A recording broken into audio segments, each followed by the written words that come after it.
In 1980, a sadistic killer wrought havoc across the hiking trails of Central California. He was the hunter, and he hunted people. He stalked his prey with ruthless determination. Behind the knife is a mean, vicious, sexual psychopathic killer. And executed his victims with merciless detachment. Murders the woman that he worked with. You know what he did that night? He went to the ballet. But who was behind these brutal murders?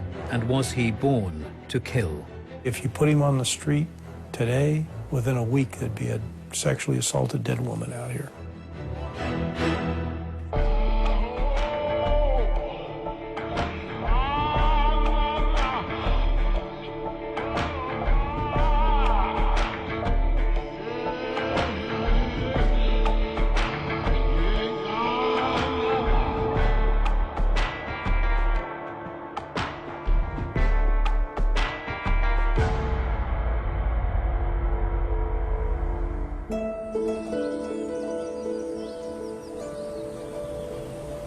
In 1981, California's Henry Cowell State Park was a mecca for the hikers of Central California.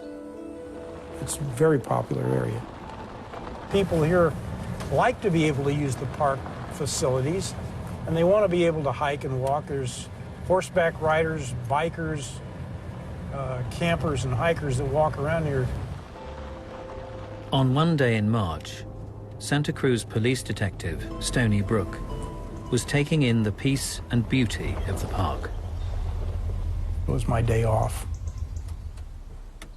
My son and I were hiking in Henry Cowell Park. We were actually headed this way from the river, and that's when I heard the shots. The first thing I thought about, I wanted to get my son out of here and then do what I had to do. After speaking with park rangers, Stoney arrived at the scene of the shootings. Lying just off the trail was 21-year-old college student Ellen Hansen. Right in here. The underbrush was extremely thick, so you couldn't even see down to the tree lines there like you can now. Ellen was still in place. She was lying on her side, and it was pretty obvious she was deceased at that point. Ellen and her boyfriend, Stephen Hurtle, had spent the day hiking the park's trails. They were on their spring break from UC Davis, where they were attending school, and they were dating, and they were camping in the park. And they went for a hike. They had gone up past the observation tower that gives you a panoramic view of the valley. It was here that they were attacked. Ellen had been killed by a gunshot to the head, and Stephen had been shot in the neck. Critically injured, he had been rushed to hospital. Despite his injuries, he was eventually able to describe the attack. If you can imagine, this fellow steps out of nowhere, has a handgun, and saying, all I want to do is rape your girlfriend, and I want you to step off the trail, and nobody will get hurt. Ellen steps slightly between her and Steve and says, he's going to kill us anyway, and basically confronted him. That's when he fires the first shot, knocks her down. He fired like another shot into her head, which was the fatal wound. I've always had great admiration for Ellen, for the incredible courage. Probably one of the bravest young women I think I've ever become aware of. People on the observation tower all described the presence of a suspicious man. They saw him over here by the rail looking around, and then he left, and then a few minutes later after the shots, they saw him coming back up, going past the stairway. They described him 50-ish, clean-shaven, glasses, ball cap, his yellow jacket, what probably were sort of faded blue jeans and white shoes with stripes. One witness from a nearby neighborhood, had more to offer. This little girl, 10 years old, something drew her attention to the man and how he was looking sort of frantically, which fit what we might expect somebody trying to flee. And she took a piece of cardboard and drew the shape of the little red car that he drove, which was boxy. But the most valuable witness statement was yet to come. From his hospital bed, Steve was intent on describing the man who had murdered his girlfriend. Steve survived his wound, and even though he was wounded in the throat and had a lot of difficulty verbally communicating, he was very, very good in working with our artist. He holds the pad up in front of Steve, and Steve takes the back of his hand and goes, slaps on the back of it and says, you know, that's the guy. Little did they know that the man in the picture would unearth the 2-year-long mystery surrounding a trail of bodies found along the San Francisco Bay.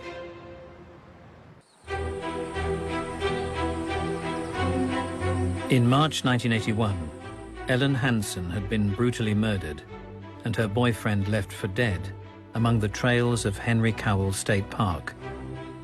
Their attack was the latest in a series that had begun almost 2 years earlier in Marin County. Marin County sits just north of San Francisco. It's a relatively small county population-wise. It's connected to San Francisco by the Golden Gate Bridge.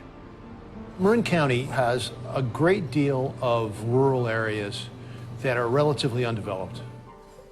So it's this odd mix of suburban and wilderness areas. Dominating the skyline of Marin County is Mount Tamalpais State Park. It rises up about a half of a mile, and most of the populated areas in the county, it stands majestically there. It's probably the most prominent landmark in the county. A lot of people use it. They're biking, walking all the time. It's a very popular area. In August 1979, 44-year-old bank executive Etta Kane was drawn to the remote mountainous scenery. Etta Kane was an avid hiker. She was planning to go hiking that day. She contacted a friend, tried to hook up with a friend, but didn't. And she went up on the mountain to go hiking. But that evening, Etta didn't make it home. When she didn't return, her husband called the police. And they went up to the area, they found her car there, and they started searching. We had an idea probably of, the general place that she liked to hike. And so you focus your investigation and your search into those areas. Eventually, they came upon her body. She was face down, and she'd been shot in the head. She was unclothed, and she only had maybe a sock left on her. The clothes that she'd been wearing, shoes, whatnot, they weren't there. Etta's murder was the first recorded in the park's history. Her naked remains hinted at the killer's motive. Obviously, there's some thought about some sort of a sexual assault possibly being involved. Evidence that they were able to recover at the crime scene, as I recall, there was a bullet, and it was from a .44 handgun. That's pretty much what they had to go on at the time. And the only way I can describe the crime scene is there was just some bizarre element. Whether or not that's ritualistic or not, I can't say, but it definitely left you with a very bizarre, strange feeling. Individuals will pose the body in a variety of different ways, which is an outgrowth of their fantasies. And it's going to be very different for each individual because individuals' sexual fantasies are very, very different and very, very unique. Now, there are commonalities. They'll usually pose the person in some type of degrading position. Anyone who's posing victims in a specific way is trying to extend the crime scene to the reaction of the first people who arrive on the scene. They want something to radiate out from their crimes in a way that will make them feel powerful again, just thinking about it. 7 months later, police were called back to the trails of Mount Tamalpais. Barbara Schwartz was a young woman, and she was in her early 20s. And I believe she had had some concerns, like many others after Etta Kane, about hiking on the mountain alone, so she'd hike with her dog. There was a young woman who was actually out hiking on the trail also that day. She saw some sort of a struggle. She called out to the person to stop what he was doing. And actually what she did is she actually turned and started to flee to go for help. Police were later faced with a horrifying scene. She had been stabbed to death, but they found her body on the trail. Her dog was with her. The dog was barking as people would come forward. The killer had left vital evidence at the scene. We had a discovery of a pair of eyeglasses, bifocals that our investigators determined were prison issue glasses. So, but we ran down every possible lead. We ran down every piece of information in relation to parolees who had a sex history, registered sex offenders, ran down every possible avenue. However, unbeknownst to investigators, the following day, a quiet, unassuming 49-year-old ex-convict walked into a San Francisco optometrist looking for a replacement pair of bifocals. His name was David Joseph Carpenter. He was very bald, wore glasses, physically not large, not very physically imposing, stuttered terribly, could not get through a sentence without stuttering terribly.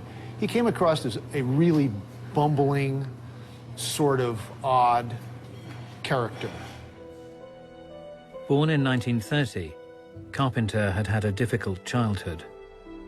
Well, his father was kind of a weak sister type of personality that wasn't a major figure in his life at all. His mother was a very outspoken, dominant, aggressive type personality who basically ran the household. His mother especially was very controlling. She was very intelligent, but there was a real friction between them. I think he had some problems, and his mother's manner of dealing with them probably wasn't as constructive as it should have been. As he grew, Carpenter's troubles began to show. Carpenter abused animals, and he was a bedwetter. He was anoretic. It's a sign of a child who is really, really struggling under a lot of stress, under a lot of pressure, and it could develop in a number of different directions. And he developed a severe stutter at a young age, which was humiliating for him and frustrating for him. And stuttering can be caused by stress, feelings of inadequacy, an inability to really have any sense of oneself, not really knowing where to turn, feeling unsafe. Carpenter was forced to do things that he didn't really want to do. At one point, he was required to take ballet lessons. What you might have here is a mother who was trying to feminize her son by having him do dance and music rather than sports, for example. So he would develop resentment and anger against women. Decades later, investigators were faced with a series of sexually motivated murders on the trails of Marin County. Despite their best efforts, in 1980, the killer would strike again. A man was out jogging. And there's a open theater on Mount Tamalpais. Beautiful sight.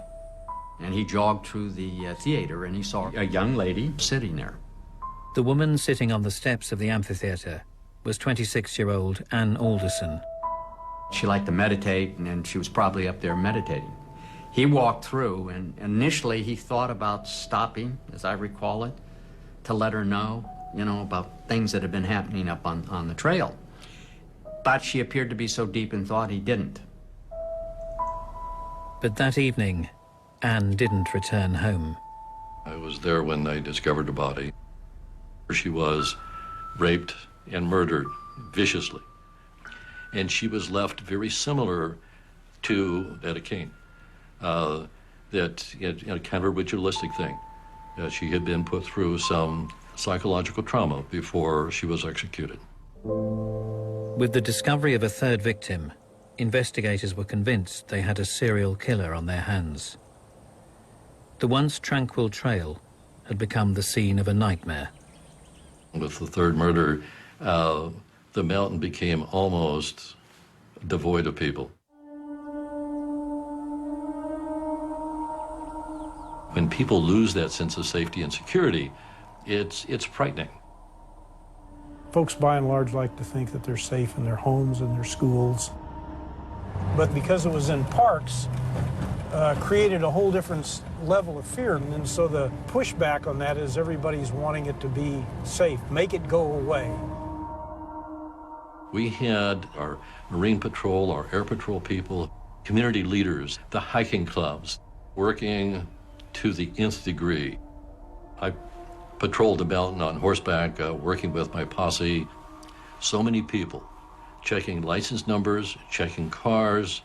On the mountain, there was not any car that could be on the mountain that would not have been identified. How do you imagine a person doing things like this? It was almost beyond the scope of our imagination. 33 years earlier, at the age of 17, David Carpenter's disturbing behavior had reached a new plateau. He engaged in aggressive sexual assaults from a very young age. In fact, he had attacked 2 of his cousins sexually. He was sent to a youth facility for sex offenses as a child. So he had a long history of aberrant behavior. Carpenter had a very strong sex drive. That was part of his driving rage, was this need to have sex, and yet he had this stutter, so it was very hard for him to meet girls and do the socially appropriate thing. As a result, he'd feel frustrated and angry, as well as humiliated. His stint in the juvenile facility seemed to have curbed Carpenter's more violent impulses. But then, in 1960, at the age of 30, he revealed the depths of his depravity. He was driving home and saw a young woman who worked for his father, offered to give her a ride, drove her out to the Presidio of San Francisco, which was a military base, dragged her out of the car, attempted to rape her, and was beating her with a hammer when a military policeman came by and fired off a round and hit him. The shot was not fatal, but Carpenter was destined for the federal penitentiary. Once he had served his time, he did not remain free for long. David was released from federal prison to San Francisco, then kidnapped a woman, took her up into the foothills, released her, was sent back to prison. I met him because he was in court when I was in court, and they appointed me to represent him. And I went over and talked to him in the jail at some point. He was somebody you could talk to, as opposed to a lot of idiots that you represented who you couldn't talk to. He was not upset, nervous, angry, any of those things that some people are. Carpenter's offences were not listed as sexual, and in 1979, having spent 17 years of his life behind bars, 49-year-old David Carpenter's sentence was complete. I went down to do a pre-release seminar, and this 5'7", 5'8", bald, bespectacled individual walked up to me, stuttering quite badly, and asked me if I was one of the probation officers from San Francisco, and I said yes.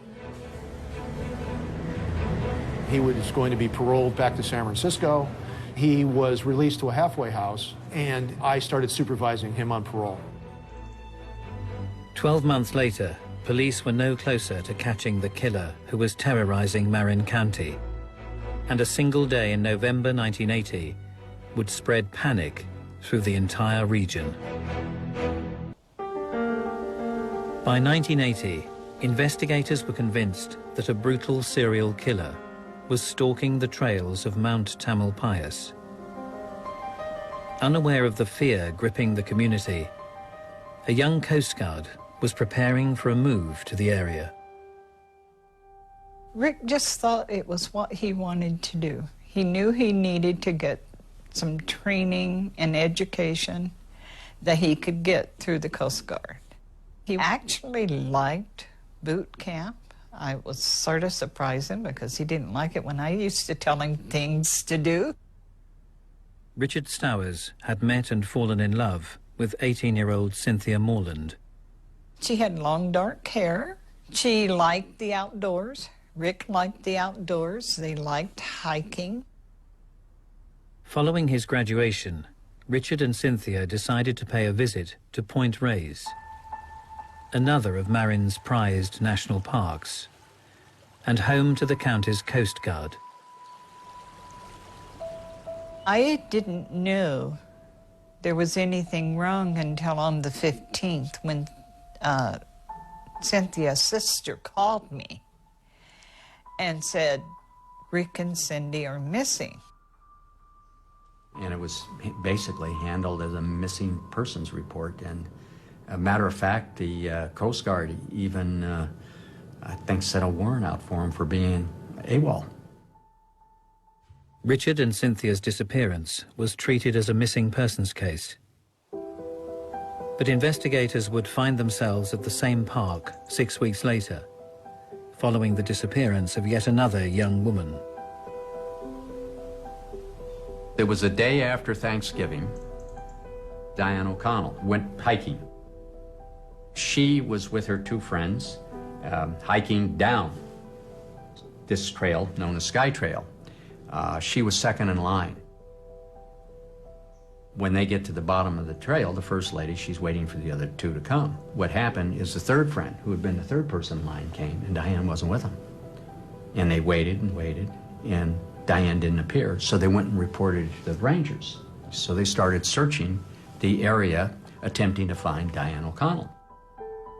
Rangers, volunteers, and police combed the vast parkland.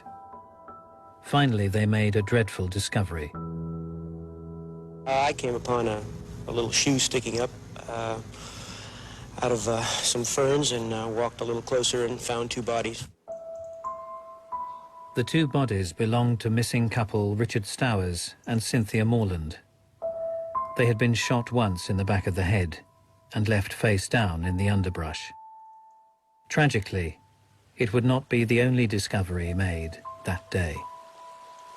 My captain called and said, Sheriff, you need to get up here to the Point Reyes. He said, we have discovered 4 bodies. Volunteers not only discovered the body of Diane O'Connell, lying just a few feet away were the naked remains of 23-year-old legal secretary Shauna May. They were raped and shot, and the bodies were put in proximity to one another. He put people into poses which made it look like they were being dominated. The poses were a clue that this was somebody that was doing this over and over again. And it almost leaves you speechless because of the nature of these areas. You know, the tranquility, if you will, has been broken. The shock of 4 bodies on one day, I mean, it was a tragedy beyond tragedy. But finally, investigators had solid evidence which linked the murders.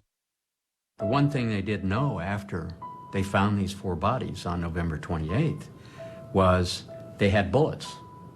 They knew these bullets matched to Ann Alderson. So the belief is that the same person is involved at least in those 5 killings. The same bullets also turned up 6 weeks later, following the attack on Ellen Hansen and Stephen Hurtle in Santa Cruz's Henry Cowell Park. Stephen's description of his attacker gave police a face, but they still lacked a name.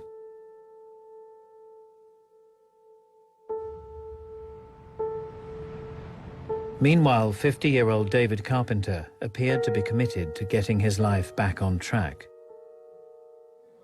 The two things that you needed to do with parolees were, one, where are they going to live, and two, where are they going to work?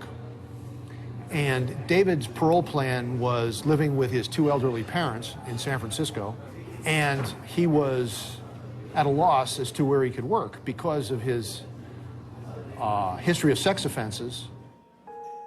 Carpenter seemed to be a model parolee. He was extremely easy. He was required to send in a written report monthly, which was where are you living, have you moved, where are you working, how much money have you made, have you been arrested, all of those things. This guy was perfect. Carpenter claimed to be ready to reintegrate into society, but was worried about his future. I had conversations with David over the year and a half or 2 years that I supervised him. He would sit down and really talk about how he was old, didn't have a retirement plan, didn't know what would become of him. I think that was real. I think part of him was panicked that he was a 40-something-year-old guy who had been to prison a few times and didn't have any skills.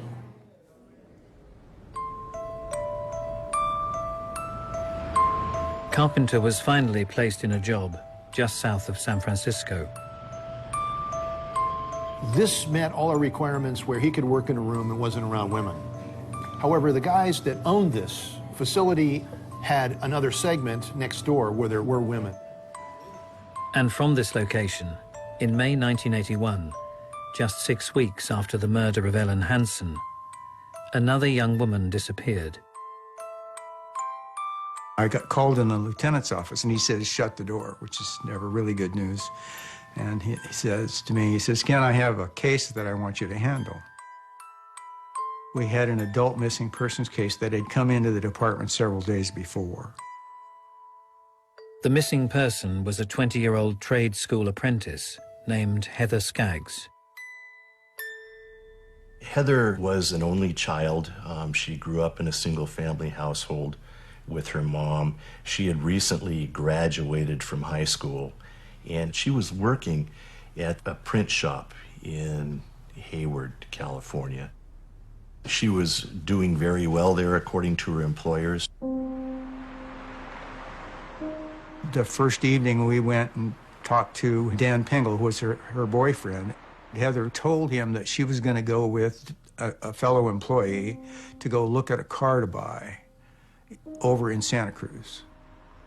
Her co-worker had convinced her that the price was a really good price, and he would even help her buy it if necessary and loan her the balance of the money, and made it very attractive for her to go and see this car. But he insisted she come alone and she not tell anybody that she was going. And that bothered Pingle. And so he insisted that Heather leave the name and address and phone number with him in case she didn't come back. And she said, if I'm not back by 7 p.m., call the police. Something's happened to me.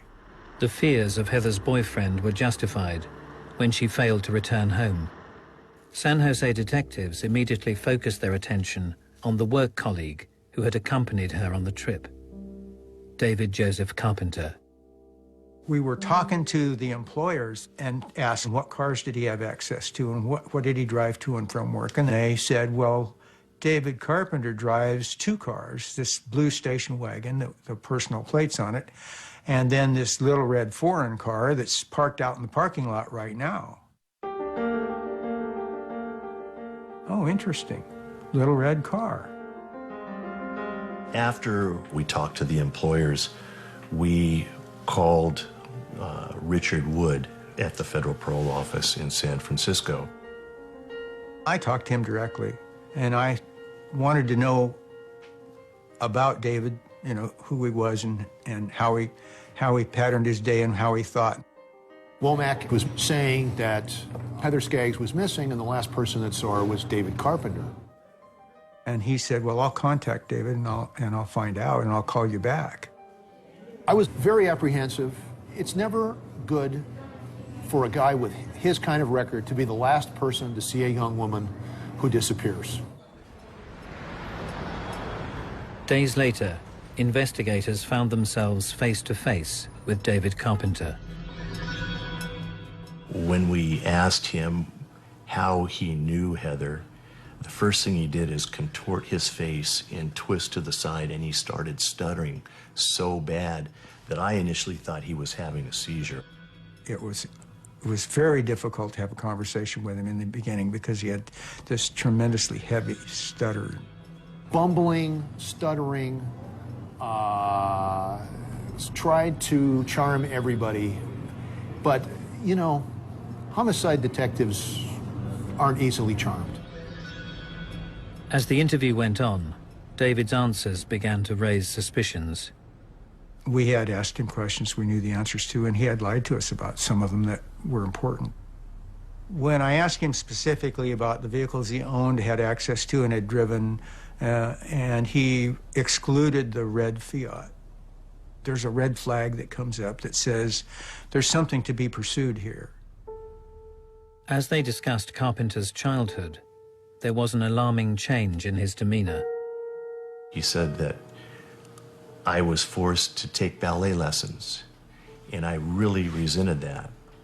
And I interrupted him for a second when he made that comment. I said, you know, David, when I was 9 years old, I took ballet lessons too. And he cocked his head a little bit, and he stood up. He rose above us, and he went through some basic ballet positions and started doing somewhat of a dance. And telling us the number of the positions, 1, 2, 3. He didn't do them well, but he remembered them. And as he stood up above us talking, he didn't stutter one time. Everything that he said was in a natural cadence of speech. The stutter was gone. The contortion of the face was all gone. He was actually in a happy, comfortable space. This is one of the things that just completely and totally amazed us. It was dramatic. It was absolutely dramatic. While Carpenter's ability to control his profound stutter was striking, the meeting was about to take a sinister turn.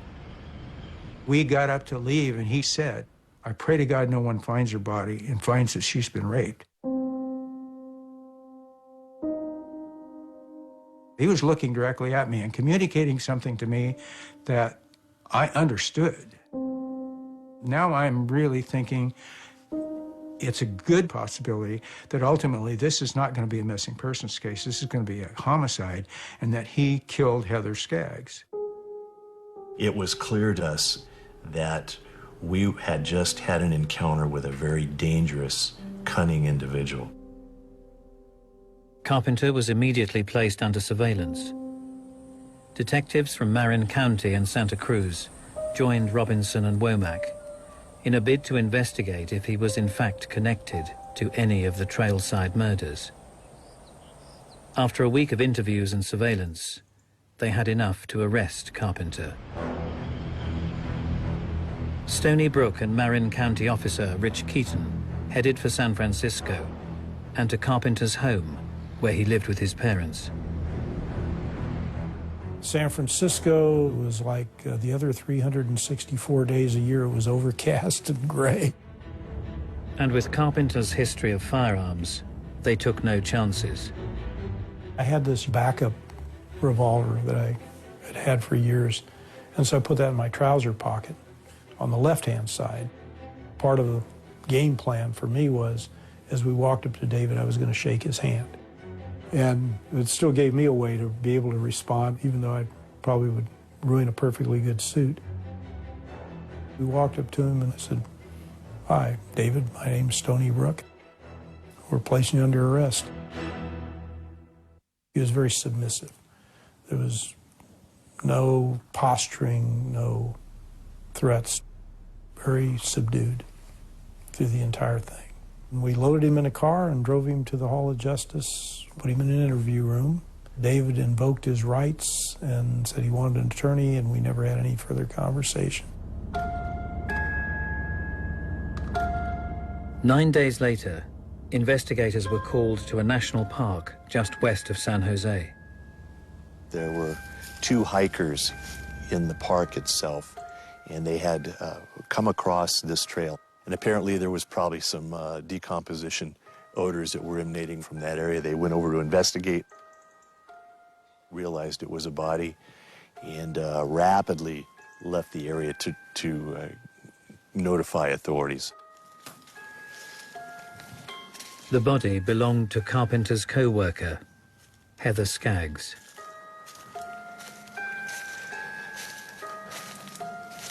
Detective Womack and my understanding is that the body was discovered at this location right here, laying with her head facing the tree and parallel to this fallen, moldy tree trunk.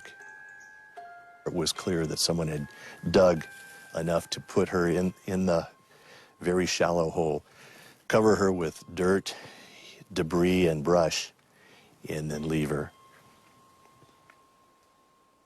With the discovery of Heather's body came the link investigators had been looking for.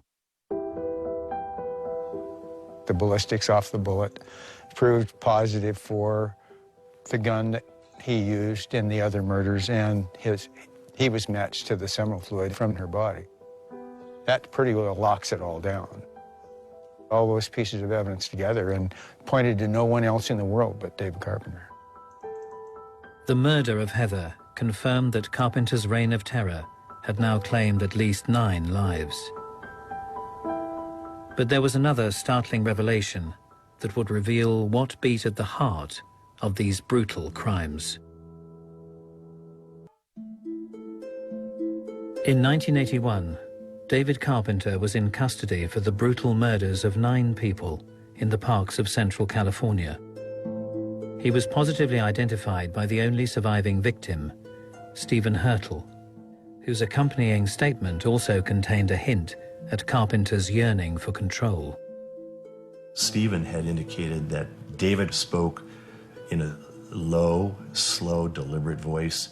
There was no speech impediments, no lisps, no identifiable unusual speech patterns to him. The stuttering was not part of the equation. When he was out of control and something or somebody else was manipulating his life, he had communications problems, he stuttered, he was indecisive and insecure. It is this strange dichotomy that lays at the heart of just who David Carpenter is. The David that went out hunting drove a red car, wore different clothes, and didn't stutter. And this David was the hunter, and he hunted people. And the David that everyone saw, his parents, his kids, his brothers and sisters, me, was this bumbling guy. If his stutter is a result of him feeling unsafe and feeling victimized and never knowing where the next blow was going to come from, he's the one in charge now. So finally, psychologically, he's got nothing to worry about. He's powerful. So it makes sense that he would lose his stutter. Despite his frustrating stutter and deep lack of confidence, Carpenter still seemed capable of adapting to any environment. He had this unique ability to come across in an audience based on what he thought they expected of him. And, you know, I guess if they thought he was going to be a bozo, he'd act like a bozo. I certainly had no inkling that he was going to go out and start killing people. Unlike many, he was somebody you could talk to. The 2 sides of David Carpenter. One side that people saw regularly was an insecure, innocuous man who was to be disregarded. And the other David Carpenter was the vengeful predator behind the gun or behind the knife, and what is in control was a mean, vicious, sexual psychopathic killer. And it was this ability to compartmentalize his life that allowed Carpenter to pass under the radar for so long. The day Heather Skaggs was murdered, you know what he did that night? He went to the ballet. That's one of the characteristics that you see with that type of a personality. There's an ability to do it without any empathy whatsoever. And they can do this like turning on and off a light switch. I mean, how do you murder, execution style, a woman or a man, and 6 or 7 hours later go to dinner, the ballet, cocktails, and socialize with your friends without thinking twice? But David Carpenter was an evil, conniving, cunning individual. If Carpenter can comport himself and say all the right things and be that kind of chameleonic, I'll say whatever I need to say to please you, then there's no reason to raise any red flags. So what then drove Carpenter to commit these twisted acts? Rape really is a crime about power and dominance. It really is, and that theme runs through every one of these things. And what we do know is there's 1960, long period in prison. He gets out in 1980, and what do we have? A 49-year-old guy who commits all these murders. If you want to cut it down to its basic form, David Carpenter was a serial rapist. He had an insatiable sex drive that he could no longer control. The only way that he could continue to satisfy these urges was to eliminate all living witnesses. A common occurrence, if somebody molests or rapes somebody and they get caught and they go to jail, they're coming out saying, well, I'm not going to stop, I'm just going to kill them, so there are no witnesses. And that's what it seems to be with Carpenter, is that he now has decided, I'm going to make sure I don't go back. Carpenter eventually received the death penalty for the brutal series of rapes and murders across Central California. But were the motivations for these crimes forged in his childhood, or was he a born killer? His mistreatment as a child must have had a severe impact on his psychological development as an adult and built up the kinds of things that created the kind of monstrous killer that Carpenter was. I don't think that Carpenter was a born killer. I think he just had so much going against him from his environment that there's nothing about him that indicates that he was born to kill, but from an early age, we certainly see the danger of him becoming that type of killer. There are many, many people, thousands of people, that have had all of these serious problems in childhood and adolescence, and they don't go around killing all these women and winding up in prison and so on. So there is some, in every case, a significant neurobiological component. There really is. It just can't be explained totally by psychosocial problems. Carpenter continues to protest his innocence from death row in San Quentin. However, his motivations may not rest solely in his past. He had a lousy childhood. Okay, I'll accept that. If you took my childhood and laid it right next to David, we'd be real close. He's one of those folks that doesn't have that moral compass. And even though he's got to be, 80 years old now? I would say if you put him on the street today, within a week there'd be a sexually assaulted dead woman out here.